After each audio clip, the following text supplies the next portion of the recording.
What is the most important thing? आपके हिसाब से सबसे महत्वपूर्ण बात क्या है एक विश्वासी के जीवन में? There are many things that we can say, like prayer, we can say giving, coming to church, and all of that.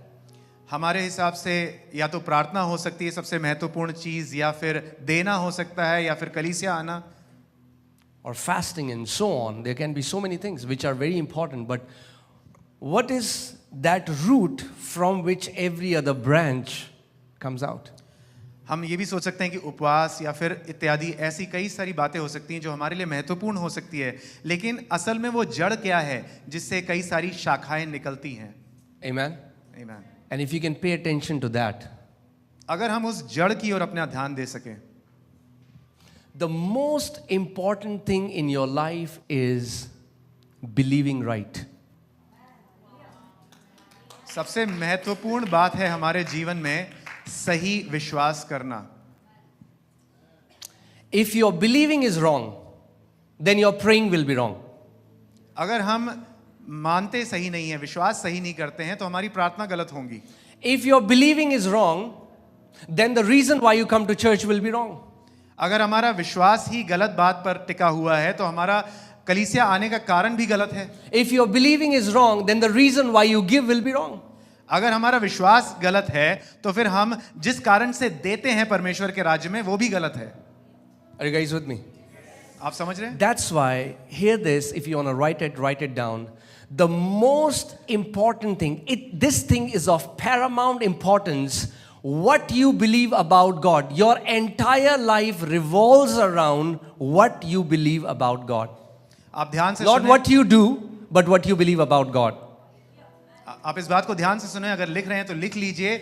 सबसे महत्वपूर्ण बात है जिसपे आपका जीवन जिसके इर्द गिर्द मंडरा रहा है वो ये है कि आप परमेश्वर के बारे में क्या विश्वास करते हैं. आप क्या करते हैं उस पर निर्भर नहीं है, लेकिन आप परमेश्वर पर क्या विश्वास करते हैं. Because if it was about fasting and praying, I don't think everybody in the church you would see them prospering. अगर बात सिर्फ उपवास और प्रार्थना करने की होती तो शायद हम कलीसिया में हर किसी को समृद्ध होते हुए देखते. Because every church, every Christian prays, every Christian gives, every Christian fasts. क्योंकि हर एक मसीही जो है वो प्रार्थना करता है, वो उपवास करता है, वो देता है परमेश्वर के राज्य में. But because so many have a wrong belief system, लेकिन कई लोगों का विश्वास की जो प्रतिक्रिया है, जो उनका विश्वास का सिस्टम है वो गलत है. yeah, system would be pranali. प्रणाली. It's a system. ये जो विश्वास की जो प्रणाली है वो गलत है. It's a mindset. जो दृष्टिकोण है, जो नजरिया है वो गलत है. If your belief system is wrong, everything you do you know everything that you're doing right now is coming out of that belief system. तो हर कुछ आप जो अपने जीवन में कार्य कर रहे हैं वो उस विश्वास की प्रणाली से उत्पन्न हो रहा है. And that's why there are many, like if you hear the people say, okay pastor, what should I do that I will get out of my debts? कई लोग आते हैं कहते हैं पास्टर जी मैं ऐसा क्या करूं जिससे मैं अपने कर्जे से बाहर निकल सकूं. Give me a 3-step formula. मुझे 3 ऐसे कदम बताओ जो मैं करूं और कर्जे Give से me बाहर. the secret ingredient. वो मुझे रहस्य बता दो जिससे मैं कर्जे Give से me बाहर. the anointing oil. Give me something that will bring me out of my debts, out of my problems, out of my sicknesses. या तो मुझे अभिषेक का तेल दे दो या ऐसा कुछ तरीका बता दो कि मैं अपने कर्जे से, अपनी तकलीफों से या अपनी बीमारी से बाहर आ जाऊं. They are ready to do something. सब तैयार हैं कुछ करने के लिए. Come on, tell your neighbor. It doesn't start from doing, it starts from believing. अपने पड़ोसी से कहें कि करने से नहीं परंतु विश्वास से उत्पन्न होता है. Trying to do right without believing right first will not produce any fruit. अगर हम पहले सही कार्य करने में लग जाते हैं बिना सही विश्वास करे वो सही फल नहीं लाएगा. Amen? Amen. We are going after the external first. God is saying, no, it doesn't start from the external. It starts from your heart.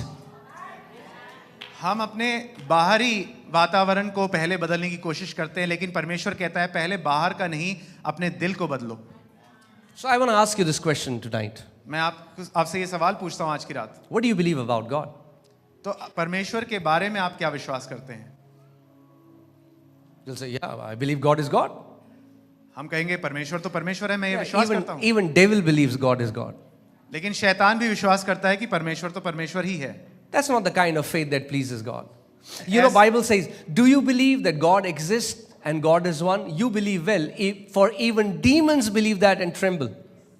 Do you know even demons believe? The Bible says that. वचन इस प्रकार से कहता है कि या तुम विश्वास करते हो कि परमेश्वर एक है, और शैतान भी ऐसा विश्वास करते हैं और वो कांपते हैं। तो आप जानते हैं कि शैतान और दुष्ट आत्माएं भी विश्वास करती हैं। Oh yes, Pastor, I believe God is all powerful. Yeah, even Satan believes God is all powerful. हाँ पास्टर जी, मैं विश्वास करता हूँ कि परमेश्वर महासामर्थी है, लेकिन शैतान भी ये विश्वास करता है कि परमेश्वर महासामर्थी है। What is at your core? If God looks at your heart, if his eyes penetrate to the depth of your heart, I'm not talking about what you do, I'm talking about the content of your heart. What is it that you believe about him? हमारे दिल के एकदम अंदरूनी गहराई में अगर परमेश्वर आज झांक के देखे, तो उसमें अगर हम बता सकें क्या विश्वास करते हैं, परमेश्वर उस पर ध्यान करता है। You know, when Jesus was walking on the face of the earth, यीशु जब पृथ्वी पर चल रहा था, and a leper comes to him, his body parts are falling apart, his skin is peeling off. एक कोढ़ी उनके पास आता है, उसकी चमड़ी जो है वो गिरी जा रही है, पिघल रही है कोढ़ के कारण। He says, Son of God, have mercy on me. वो कहता है परमेश्वर के पुत्र मेरे ऊपर करुणा कर, दया कर। Jesus didn't say, okay, go and fast for 40 days. यीशु ने ये नहीं कहा कि जाओ 40 दिन उपवास करो। He didn't say, well, you need to give more. उसने कोढ़ी से ये नहीं कहा कि अरे तुम्हें बहुत ज्यादा देने की आवश्यकता है परमेश्वर के राज्य में। You know what he did? ऐसा नहीं। What was the question that Jesus asked them? Yeshu He ने said, do you? यीशु ने उस कोढ़ी से क्या सवाल पूछा? क्या तुम विश्वास करते हो? Do you believe that I can do this for you? Because at this question lies your answer. यीशु ने ये सवाल पूछा, क्या तुम विश्वास करते हो कि मैं ये कर सकता हूं? क्योंकि इस सवाल पे आपका उत्तर टिका हुआ है। Many times, you know, oh, Pastor, I'm doing everything. Pastor, I'm coming to church. We are all the time analyzing our doing, but God is checking our believing.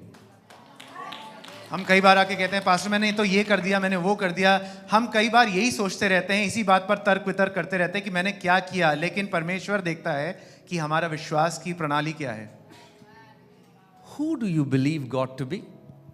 हम क्या विश्वास करते हैं कि परमेश्वर कौन है सच में? Some people come to church because they just want to get healed. So they see Jesus as a doctor, and he is. कई लोग कलीसिया सिर्फ चंगाई प्राप्त करने के लिए आते हैं और वो यीशु को एक डॉक्टर के समान देखते हैं, और यीशु सच में चंगा करता है। The Bible says that he is our great physician. Bible में इस प्रकार से लिखा है कि वो हमारा महान चिकित्सक है। He is. वो है। You'll come to church believing that, you'll get healed. अगर आप कलीसिया इस विश्वास के साथ आते हैं कि मैं चंगा होऊंगा, तो आप चंगाई पाएंगे।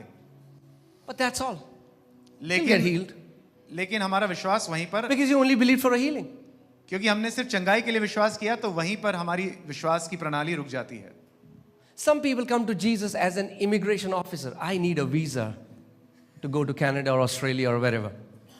And they sometimes they get a visa, you know. But that's all that God is for them. Somebody who gives them a visa, or somebody who gives them a healing, or somebody who gives them a job.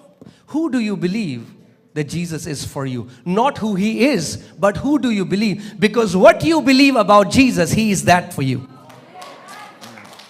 तो कई लोग यीशु के पास एक immigration officer के समान आते हैं कि वो उससे वीज़ा पालें ताकि वो यूएस या कनाडा जा सकें। कई लोग उसके पास नौकरी के लिए आते हैं, अपनी चंगाई के लिए आते हैं। तो हम किस बात में सच में विश्वास करते हैं? वो सच में है कौन? क्या इस बात पर विश्वास करते हैं या हमारे जीवन में कुछ हो जाए इसलिए विश्वास करते हैं?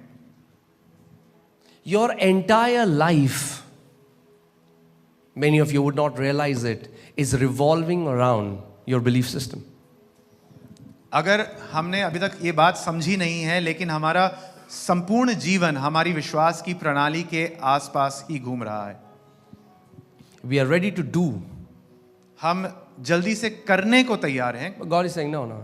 लेकिन परमेश्वर कहता है नहीं, मैं तुम्हारे करने में दिलचस्प नहीं हूं। Trying to do right before believing right is religion. हमारी इस बात की कोशिश कि मैं कुछ सही कर सकूं, सही विश्वास करने से पहले, वो धर्म है। वो धर्म की आत्मा से उत्पन्न होता है। Amen? आमीन। That's why it's very important to have a healthy belief system. इसलिए बहुत ही महत्वपूर्ण है कि एक स्वस्थ विश्वास की प्रणाली हो हमारे अंदर। There are Christians who believe that God will put them in poverty to teach them. So what happens? Jesus told people, let it be done unto you as per, not as per. He didn't say, let it be done unto you according to what I want, but he said, let it be done unto you as per your faith. So whatever you're witnessing right now is happening to you according to your faith.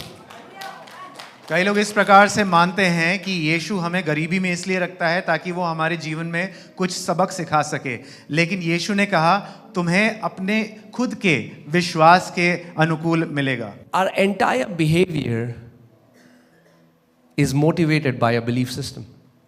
हमारा जो व्यवहार है वो भी प्रेरित होता है हमारी विश्वास की प्रणाली के द्वारा। Amen? And that's what I'm telling you. If you can pay attention there and align your believing according to the Word of God, your life will be filled with fruits.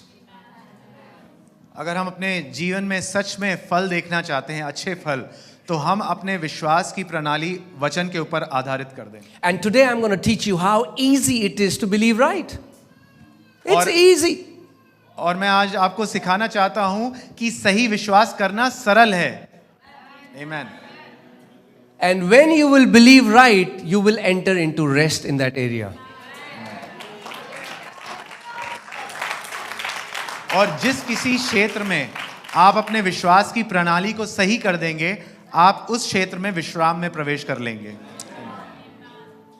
Amen? Okay, I want to take you to a scripture. In Hebrews chapter 4, I'll read from verses 1 to 3.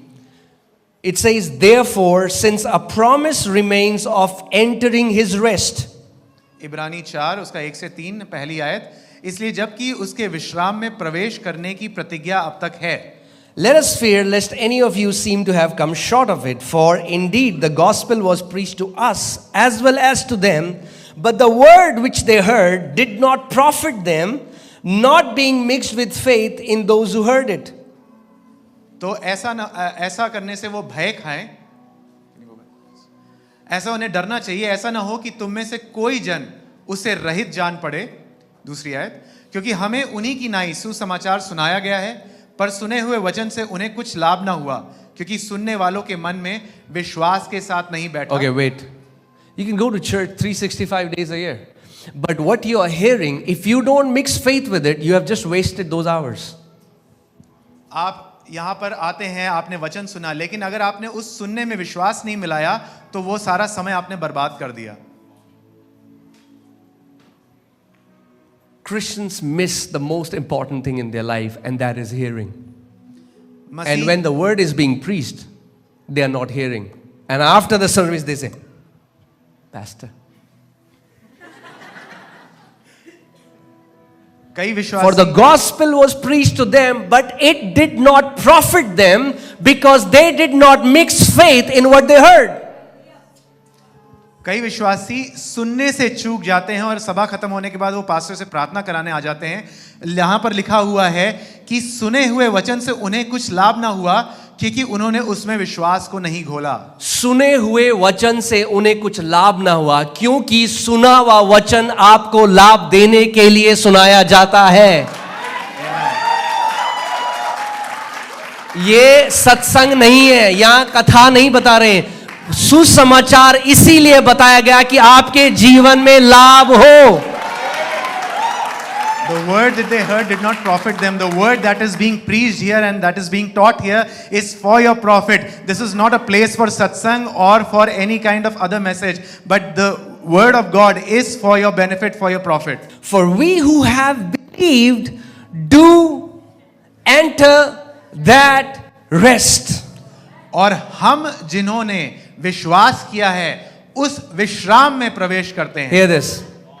How would you know you have believed? सुने, आप कैसे जानते हैं कि आपने विश्वास करा है? We who have believed have entered in rest. क्योंकि जिन्होंने विश्वास कर लिया है उन्होंने विश्राम में प्रवेश कर लिया है।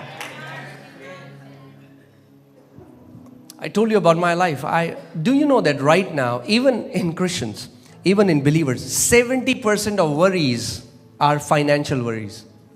और आपको मेरे जीवन के भी बारे में पता है, और आज भी विश्वासियों के जीवन में 70% जो घबराहट है या जो घबरा देने वाली बातें हैं वो आर्थिक अवस्था के कारण है। They're like, how will I get my kids? How will I pay their school fees? कि मैं अपने बच्चों का पालन पोषण कैसे करूंगा, उनकी स्कूल की फीस कैसे My करूंगा? husband is sick. How will I pay for his medical bills? और मेरे पति बीमार हैं, मैं उनकी इलाज के लिए बिल कैसे चुकाऊंगी? There is this anxiety. एक उत्तेजना अंदर बनी रहती है, एक घबराहट बनी रहती है। But when I believed right what the Bible says, I entered into rest in the area of finances. लेकिन जब मैंने अपने व्यक्तिगत जीवन में सही विश्वास किया आर्थिक क्षेत्र में, मैं आर्थिक क्षेत्र में विश्राम में प्रवेश कर गया। When I believed right about my health, what the Bible says, I entered into rest into the area of health. जब मैंने अपने स्वास्थ्य के बारे में सही विश्वास किया जो परमेश्वर का वचन कहता है, मैं अपने स्वास्थ्य के क्षेत्र में विश्राम में प्रवेश कर गया। For we who believe, not we who did,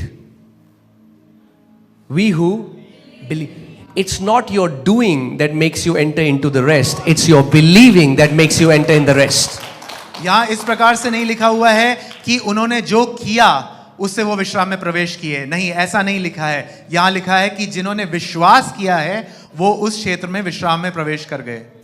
And hear this, God will never ever override your believing, your free will. If He could do that, then nobody had to believe in Jesus, right? Why does the Bible say believe in Jesus to be saved? If God can override your believing, everybody would be saved right now. तो परमेश्वर कभी आपकी सुइच्छा के परे काम नहीं करेगा, वो आपकी सुइच्छा से अलग काम नहीं करेगा। अगर ऐसा होता तो हमें यीशु की जरूरत ही क्या थी? लेकिन परमेश्वर हमारी इच्छा के अनुसार ही का और हमारे विश्वास के अनुसार ही काम करता है। ओ पास्टर जी प्रार्थना कर दो, हमारे काम जब बनते होते हैं ना, बस बनते बस लास्ट मोमेंट में बिगड़ जाते हैं। What happens? Now every time there is something good coming to their life, it will happen to them according to their believing. Oh Pastor ji, please pray for us. Our work was just about to be finished but it was stopped, and according to their belief system, उनके विश्वास के अनुसार ही उनके जीवन में वैसा होता रहेगा। So they say, what, we don't know what is happening. क्या रीजन है? प्रभु कहेगा रीजन तू है. You are the reason of your delays, not Satan. लोग आके कहते हैं कि क्या कारण है, हमारी प्रार्थनाओं का उत्तर क्यों नहीं मिल रहा है? परमेश्वर कहता है प्रभु दिखा मैं फास्टिंग कर रहा हूं, और फिर आपको सपने में दिख रही है अपनी फोटो. ये है रीजन.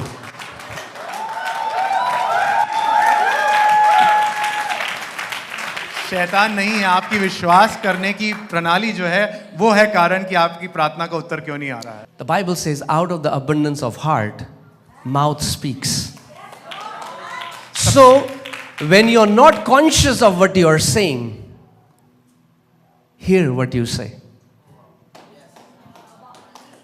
परमेश्वर का वचन ये प्रमाण देता है कि हमारी दिल की बहुतायत से हमारा मुंह बोलता है।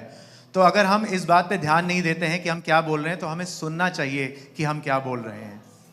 I'm not saying hear you when you are in church. Oh, God is good all the time. वहाँ तो सब गाते हैं God is good. मैं ये नहीं कह रहा कि जब आप कलीसिया आते हैं तब आप ध्यान से सुने कि आप क्या कह रहे हैं, क्योंकि यहाँ तो सब कहते हैं परमेश्वर भला है। I'm saying from Monday till Saturday. मैं What do you say? Because that reveals the belief system of your heart. मैं कलीसिया के बाहर की बात कर रहा हूँ, सोमवार से शुक्रवार की। तब आप ध्यान से सुने कि आप खुद से क्या बोल रहे हैं, आपने मुंह से क्या बोल रहे हैं, क्योंकि वो बताता है कि आपके दिल की गहराई में क्या है। Think about this. Jesus is Almighty God on this earth. इस बात को सोचिए, यीशु जो है महाशक्तिशाली परमेश्वर है इस पृथ्वी But पर। He will ask people, do you believe that I can do this for you? लेकिन वो लोगों से उनसे पूछता है कि तुम विश्वास करते हो कि मैं ये कर सकता हूँ तुम्हारे लिए? Yes, Lord. Okay. Let it be done unto you as per your faith. वो कहते हैं हाँ प्रभु, मैं विश्वास करता हूँ कि आप कर सकते हो, और यीशु कहता है तुम्हारे विश्वास के अनुसार ऐसा हो। अब pastor, we are on this earth, तो depression तो होगा ही ना, normal है, तो होगा ही फिर, because that's what you believe. What do you believe? We say, Pastor Ji, we are on this earth, therefore depression is bound to happen, but because you are believing so, it shall happen. तो Let आप me विश्वास ask क्या you, करते हैं? does the Bible say that believers will have depression? Is there any scripture कि हम तो अर्थ में तो होगा ही? मैं आपसे पूछना चाहता हूं कि बाइबल में ऐसी कोई आयत है जहां लिखा है कि तनाव आएगा ही आएगा? Or does the Bible say you will keep them in perfect peace because their minds are stayed on you? लेकिन क्या हमारी बाइबल ये नहीं कहती कि तू उन्हें सिद्ध शांति में रखेगा क्योंकि उनके मन तेरे ऊपर ठहरे हुए हैं? अगर आप मसीह के हो तो आपके लिए परफेक्ट पीस है बाइबल में। If you belong to Christ, सिद्ध शांति आपकी है प्रभु यीशु मसीह में। Many believers don't even know how to believe. They think because they mentally agreed to something that's believing. No, that's not believing. That's a mental agreement. मैं आपको ये भी सिखाना चाहता हूं कि मानना या विश्वास करना कैसे किया जाता है, क्योंकि कई लोगों को लगता है कि विश्वास करना हो जो है मन से मान लेना होता है, वो सिर्फ मन से हामी भरना है, सही में विश्वास नहीं है। आप समझ रहे हैं इस बात को? Bible never says that you believe with your mind. Bible says you believe with your heart. Bible में कहीं ये नहीं लिखा है कि आप विश्वास अपने मन से, अपने तर्क वितर्क से करते हैं। बाइबल में लिखा है कि हम अपने हृदय से, अपने अंदरूनी मन से विश्वास करते हैं। Can you check blood pressure with a thermometer? क्या आप थर्मामीटर से अपना बीपी चेक कर सकते हैं? No. That's in the same manner you cannot believe with your head. वो वैसी Your बात- head was not designed to believe God. Your heart was designed to believe God. Amen. वो वैसी बात हुई कि हम अपना विश्वास जो है अपने सोचने से, अपने मन से नहीं कर सकते, वो अपने हृदय से करते हैं, क्योंकि हृदय का काम ही उसका जो फंक्शन है वो यही था, विश्वास करना। Amen. Amen. The day you start to believe right, you will speak right. The day you start to speak right, you will see what is right in God's sight. Amen. जिस दिन से आप सही विश्वास करना शुरू कर देंगे, आप सही बोलना शुरू कर देंगे। जिस दिन से आप सही बोलना शुरू कर देंगे, आप ये देखना सही शुरू कर देंगे कि परमेश्वर ने आपके लिए क्या रखा है। Romans 10:10. For with the heart one believes unto righteousness, and with the mouth confession is made unto salvation. Romeo 10:10, क्योंकि धार्मिकता के लिए मन से विश्वास किया जाता है और उद्धार के लिए मुंह से अंगीकार किया जाता है। And when it says heart, many people think this boop, boop, boop, boop. No, this organ doesn't, it cannot think, it pumps blood. It's not biological heart. This word heart in Bible comes from the Greek word cardia. That means the core of who you are, the sin. When God penetrates your skin, your bones, your muscles, your tissues, your cells, and goes deeper, deeper, deeper, there is this core of who you are. That's your heart. और कई बार जब हृदय शब्द बोला जाता है तो कई लोग इस शारीरिक जो शरीर में हृदय है, दिल है, उसके बारे में सोचते हैं जो रक्त का भाव नियंत्रण करता है, लेकिन वो नहीं है।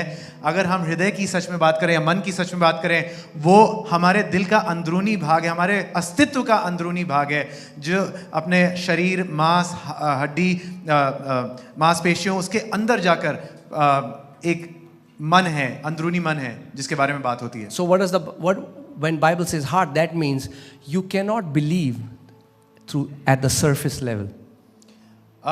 और बाइबल में जब हृदय के बारे में बात होती है, मन के बारे में बात होती है, इसका मतलब ये है कि आप सतह पर विश्वास नहीं कर सकते. Many people believe at the surface level. कई लोग बस ऊपरी मानना करते हैं, ऊपरी तरीके से. Do you believe God is good? Yes. क्या आप विश्वास करते हैं God परमेश्वर is भला है? good. और हम all नाचने the लगते हैं time. परमेश्वर भला है. God is good. Do you believe God is good? Yes, अच्छा Pastor, है, God वो is good. अच्छा है, अच्छा है.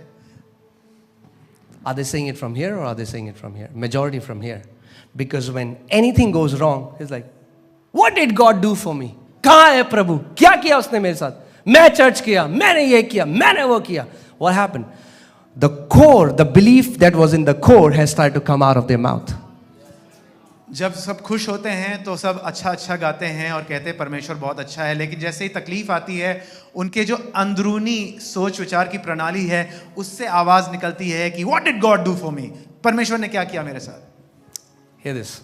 ध्यान से सुने. You only get to partake of the things in the Bible that you believe, not what is written, what you believe. आप बाइबल में लिखी हुई बातों का फल तभी पा सकते हैं जब आप उन पर विश्वास करते हैं. ऐसा नहीं कि बस वो लिखा है इसलिए आपके जीवन में हो रहा है. Believing comes from this Greek word pistis, P-I-S-T-I-S, which means to be absolutely convinced that this is the truth without needing an evidence. मानना जो शब्द है वो उसका मूल शब्द है पिस्टिस. यूनानी शब्द पिस्टिस से आता है कि मुझे इस बात को जानने के लिए कोई सबूत की आवश्यकता नहीं है. That means you are so convinced it becomes your reality. कि मैं इस बात को ऐसे मानता हूं कि वही वास्तविकता है मेरे लिए. You don't need a DNA test to know that your father is your father. हमें डीएनए टेस्ट कराने की जरूरत नहीं है ये जानने के लिए कि मेरा पिता जो है वही मेरा पिता है. You don't need a DNA test to show you that God is good. You know that you know that you know that you know. आपको किसी प्रकार की परीक्षा या टेस्ट कराने की जरूरत नहीं है ये जानने के लिए कि परमेश्वर भला है. आप बस अपने अंदरूनी मन में जानते हैं और जानते हैं कि वो भला है. Do you know that Jesus never rebuked his disciples for doing wrong? He rebuked his disciples for unbelief.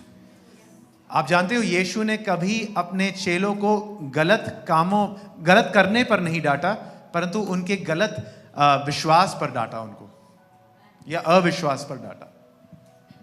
Jesus knew the problem is unbelief. क्योंकि यीशु जानता था दिक्कत है अविश्वास में. Unbelief is the main reason that stops us to possess what belongs to us. अविश्वास करना ही मुख्य कारण है जो हमें रोकता है हमें उस बात को हासिल करने से जिसके लिए हम प्रार्थना करते हैं. The way you start believing is by meditating the written scriptures. हम विश्वास करना शुरू करते हैं लिखे हुए वचन पर बार बार मनन करके उस पर ध्यान देकर. Are you guys with me? आप समझ रहे हैं? See, Moses was a man of encounters.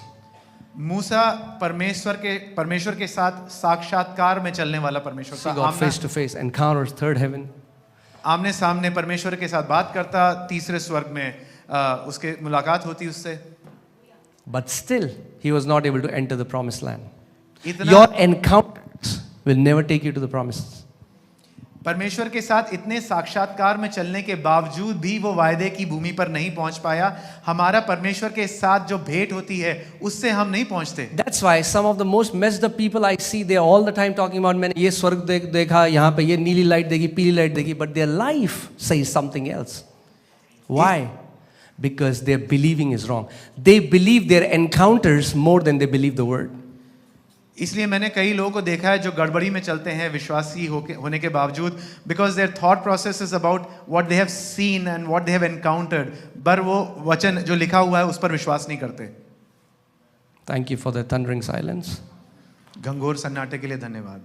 But now Joshua has to possess the land. God doesn't say, Joshua, I'm going to give you a massa encounter by which you're going to possess the land. God says, no.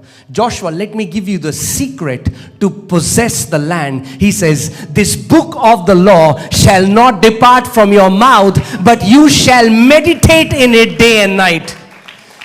The way you possess every promise in the scriptures is by meditating the word of God day and night until it changes the way you think. यहोशू को ये उत्तरदायित्व दिया गया कि वो वायदे की जमीन पर राज्य करे, लेकिन परमेश्वर ने ये नहीं कहा कि मैं तेरे आमने सामने आऊंगा और तब तू जाएगा वायदे की जमीन पर। नहीं, परमेश्वर ने उससे कहा व्यवस्था की पुस्तक तेरे मुख से दिन रात अलग ना हो, तू उस पर दिन रात ध्यान करे, मनन करे। जिस तरह से हम मनन करते रहते हैं उस तरह से हम अपने वायदे की भूमि को, अपने वायदों को हासिल कर सकते हैं।